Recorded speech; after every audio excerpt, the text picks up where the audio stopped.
Sungguh-sungguh Allah sangat ridho ketika seorang hamba itu makan, makan ketika sesuap nasi dia muji Allah, ketika minum seteguk nasi dia muji Allah. Itu kalau orang diridhoni Allah itu wali betul.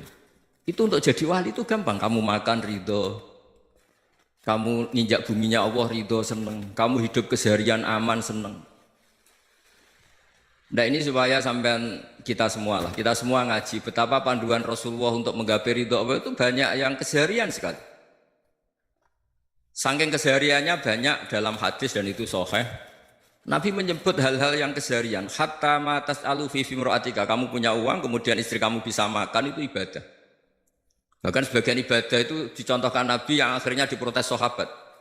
Yaitu wa fi buti ahadikum sedekah. Kamu menggauli istri kamu itu ya sedekah. Sampai sahabat bilang yang benar ya Rasulullah. Ayati ahaduna syahwatahu wa huwa lahu ajrun. Masa urusan biologis, urusan syahwat kemudian dia dapat pahala. Nabi menjawab, alaysa lawadu'aha fi haramin akana alaihi wisrun. Bagaimana kalau dia meletakkan ke yang tidak benar itu kan dosa.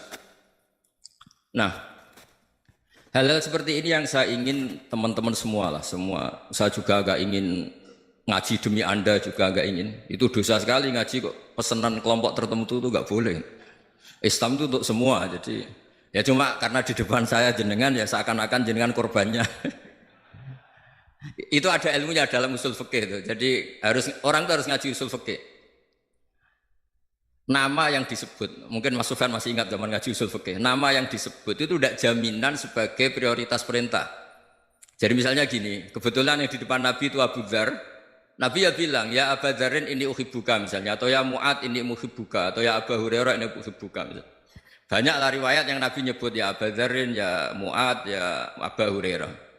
Kemudian misalnya Nabi meneruskan khitab, ini uhibbuka, saya mencintai kamu, fakul dubur sholatin, atau sebagian riwayat disebut fala tada'an la dubura kulli sholatin, Allahumma inni ala dzikrika wa syukrika wa husni ibadatik.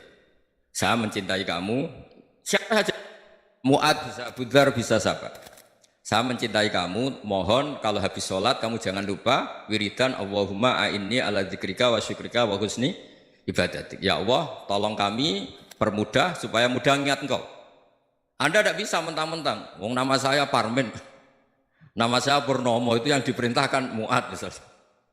Jadi yang disebut satu, tapi khitab itu untuk siapa saja. Saya teruskan. Jadi saya mohon semua kita melakukan kebaikan itu kalau dalam kaidah fikih disebut al yakin la yuzalu bisyak. Banyak kebaikan yang kebenarannya itu 100%. Tidak punya efek samping ke pihak lain, ke kelompok lain, ke komunitas lain. Itu tadi misalnya Anda makan dan itu murah sekali, hanya butuh satu piring. Setiap punyaan kamu muji Allah, setiap minum kamu muji Allah. Itu redaksinya Rasulullah SAW disebut Allah sangat ridho ketika seorang hamba makan, kemudian dia memuji Allah. Atau minum, kemudian dia muji Allah. Logikanya gampang, negara seperti ini yang kamu harapkan bentuknya kayak apa, mertua, ipar, komunitas, tetangga. Itu nyata terjadi itu kan belum pasti. Sementara yang mesti terjadi adalah kamu butuh makan, kalau tidak mati.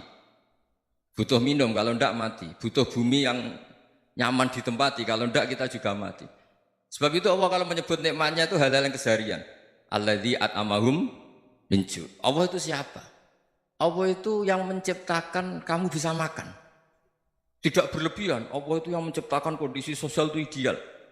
Zaman Nabi itu ya ada orang munafik. Orang-orang pilihan Allah itu juga diuji orang sekelilingnya yang macam-macam.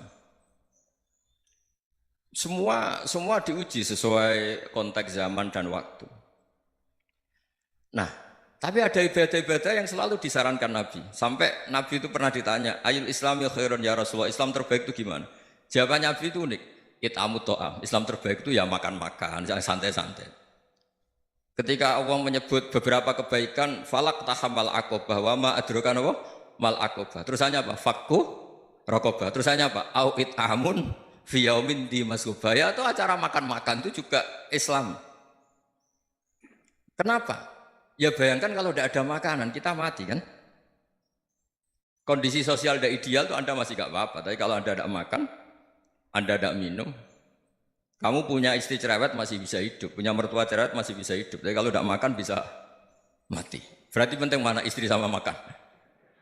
Penting mana? Makan. Semoga istri Anda dengar, nanti kamu disuruh makan tapi pulang deh. Itu kalau dibahasakan makan masih memahami. Penting mana nasi satu piring dengan istri. Nggak ada nasi mati, nggak ada istri belum mati. Penting mana? Gak berani jawab kan? Nah, ternyata Anda ada garang kan di depan istri. Jadi saya mohonlah, mungkin Mas Sufyan Sauri tadi yang bisa bantulah. Teman-teman tuh ngaji yang keseharian saja. Karena kita nyari ridha Allah itu berdasar firman Allah. Dan firman Allah itu menyebut keseharian tuh riang, gampang. Yaitu tadi misalnya wa min ayatihi manamukum bil laili wan nahar. Termasuk ayat-ayat Allah itu kamu tidur. Maka dulu itu ada guyonan, ada tokoh Mu'tazilah, kelompok dalam Islam yang berpikir manusia itu bisa menentukan ikhtiarnya sendiri. Karena saya bisa duduk, ingin berdiri, berdiri. Karena kelompok ini nggak terima kalau semua kehendak Allah, nanti bagaimana kalau semua kehendak Allah kok ada hisab ya, ada sanksi.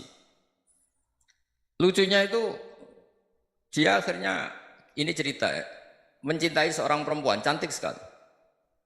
Dan itu dia menjadi ahli sunnah itu oleh hal-hal yang sepele. Karena istrinya cantik, ya namanya suami istri hubungan intim. Terus ditanya, Mas, masih ingin lagi? Masih. Silahkan diulang lagi. Wah ya tidak bisa. Katanya manusia bisa menentukan yang diinginkan. Itu tobat itu. Itu nggak bisa ditobatkan Mas Sufyan Ats-Tsauri. Orang cantik yang mudah nobatkan orang itu orang cantik. Segampang itu. Akhirnya kita tahu, makanya kalau dalam kitab Hikam itu disebut al-aqil mayyakul madza yaf'alu wa hubi wal ghafil mayyakul madza af'al. Orang yang punya akal karena sadar ini wilayah Allah, semua milik Tuhan. Itu dia tiap hari berpikir, besok Allah akan melakukan apa terhadap dunia ini. Kamu merencanakan suatu mau plesir, ternyata gempa. Mau wisata ke Rusia, ternyata perang. Kamu tidak pernah tahu apa yang akan terjadi besok. Wa ma tadri nafsum madza taksibu ghadan. Tapi anda semua kita ini sering punya jadwal permanen. Makanya saya kalau diundang siapa saja, sanad takdir. Yang jelas Gus ini acara penting. Ya masih acara penting nak pangeran ngersakno piye? Kok ape dadi pangeran? Kamu kok mau jadi Tuhan? Itu kadang ya kiai. Penting Gus acara ini jenengan harus memastikan bisa. Loh kamu itu yang ngajarin tauhid, sesuatu itu biadillah kok bilang-bilang apa pasti. Kalau saya terus tak tobatkan loh kamu kata saya. Ya kalau gitu Gus bilang insya Allah. Wah itu hati saya, fisik saya, roh saya sudah bilang insya Allah. Tidak usah kamu latih kata saya. Nah hal-hal tauhid keseharian itu gampang sebetulnya. Wal ghafil yaqulu madza af'al. Tapi orang yang lupa Allah dia setiap hari bilang besok apa? Kita bisa melakukan apa? Seakan-akan dia itu aktor, dia penting, dia subjek permanen, dia. Padahal kita ini hanya objek kehendak Allah Subhanahu wa taala. Karena kita yakin sesuatu yang terjadi di alam raya ini kita tidak bisa apa-apa. Makanya saya sering ngaji, sering bilang saya, ketika Anda mensifati Allah, Dia yang menghidupkan. Sudah itu tanamkan sehingga ketika kita mati santai saja. Kenapa santai? Allah punya cara menghidupkan kita. Zaman kita hidup juga gak tahu caranya ngelola jantung, ngelola paru-paru. Kamu juga gak tahu ngelola oksigen yang tidak beracun, tidak mengandung polusi. Tahu-tahu hidup. Gak ingin tua ya tahu-tahu tua, gak ingin mati tahu-tahu mati. Selama ini kita hidup juga gak tahu apa-apa sebetulnya. Hanya gaya tok, punya jadwal, punya planning. Kalau kamu bisa menentukan pilihan Anda, pasti Anda istrinya cantik, 4 neriman semua, kona'ah semua. Nyatanya enggak kan? Ada 1 jelek, cerewet.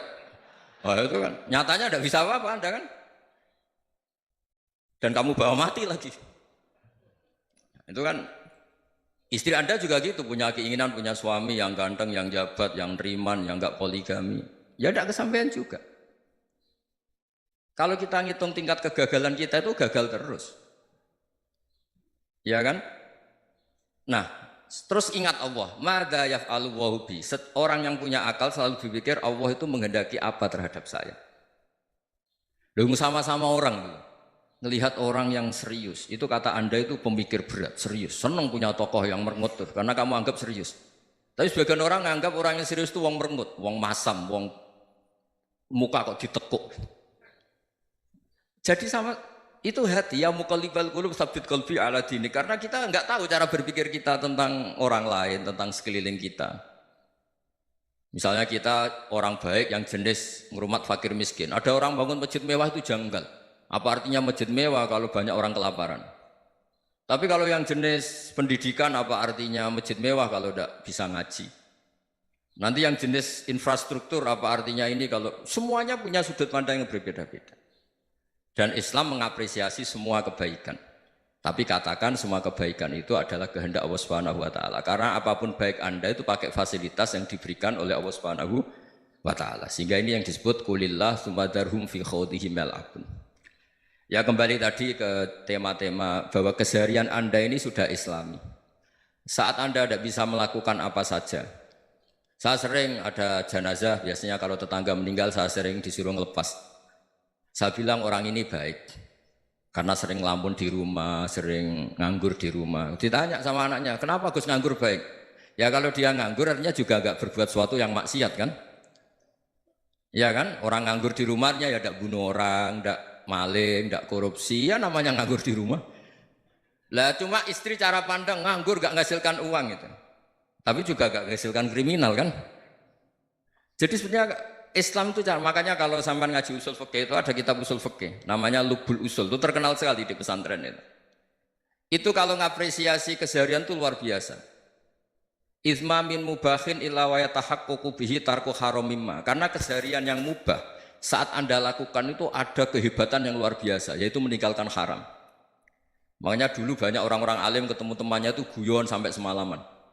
Itu biasanya yang semangat Islam itu kiai kok tidak tahajud, kiai kok tidak witir.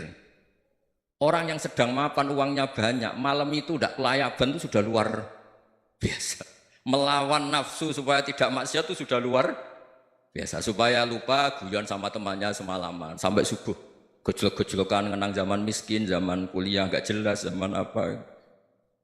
Melihatnya jangan takut tahajud. Seperti ini meninggalkan tahajud, tapi meninggalnya ini talqul muharramat. Jadi kayak apa hebatnya? Sehingga Imam Ghazali punya riwayat yang agak unik. Hatta takuna ibadatu akhiri hadil ummah iku an-naum. Sehingga suatu saat ibadah terbaik umat ini itu tidur. Itu kan riwayat kontroversi. Ketika Imam Ghazali tanya, kenapa iya? Kenapa kamu mulai keluar dari rumah itu sudah banyak maksiat? Melihat perempuan yang enggak mahram, melihat fenomena. Tapi kalau kamu tidur itu enggak melihat apa-apa. Tapi juga kamu jangan menganggap tidur itu ibadah betul. Saatnya melakukan fardhu ain malah masih tidur. Tapi itu sudut pandang yang menjadikan kita Islam itu gampang. Jadi saat Anda tidak bisa aktivitas apa-apa, misalnya ada beberapa orang yang lumpuh. Lumpuh itu memang nggak bisa Jumatan, nggak bisa ibadah, tapi dia juga nggak bisa maksiat. Tidur itu memang Anda saat itu tidak bisa tahajud, tidak bisa witir, tapi saat itu ada zina, ada maling, tidak gosipkan orang, tidak bully orang, tidak menanamkan kebencian, tidak hasud. Sehingga tidur menurut Allah Ta'ala wa min ayatihi manamukum billaili apa?